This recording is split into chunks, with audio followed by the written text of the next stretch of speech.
மக்களுடைய முழு நம்பிக்கை பெற்ற ஆட்சி, முழு நம்பிக்கை பெற்ற ஒரே தலைவர் மாண்புமிகு தமிழக முதல்வர் அவர்கள்.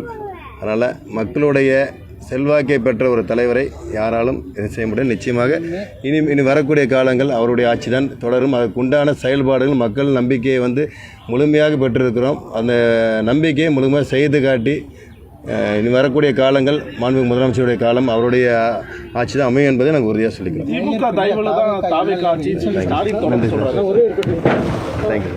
அரசு மருத்துவமனையில் ஹார்ட் சர்ஜரி முதல்ல ஃப்ரீயாக பண்ணிட்டுருந்தாங்க. இப்போ எல்லாமே தனியார் மருத்துவமனை பண்ணுறாங்க. அதை பற்றி இப்போ திரும்ப அரசு மருத்துவமனை கொண்டு வர முடியும். இப்போ அதுக்குண்டான இப்போ சொல்லியிருக்காங்க. அதுக்குண்டான மருத்துவர்கள் சேர்த்து இந்த தகவல் இப்போ தான் நான் கேள்விப்பட்டேன் சார். கார்டியக் ஸ்பெஷலிஸ்ட்டு இல்லைங்கிறது இப்போ சொன்னாங்க. அதை மருத்துவமனையில் அதை பற்றி விசாரித்து அதுக்குண்டான தேவைகள், மக்களுக்கு உண்டான தேவைகளை முழுமையாக செய்வது நமது அரசின் கடமை. அதை நமது அரசு நிச்சயமாக செய்யும் நேரத்தை உறுதியாக சொல்லிக்கிறேன் சார். கோவை செய்திகளை உடனுக்குடன் தெரிந்து கொள்ள கோவை நியூஸ் பேர்டை ஃபாலோ செய்யவும்.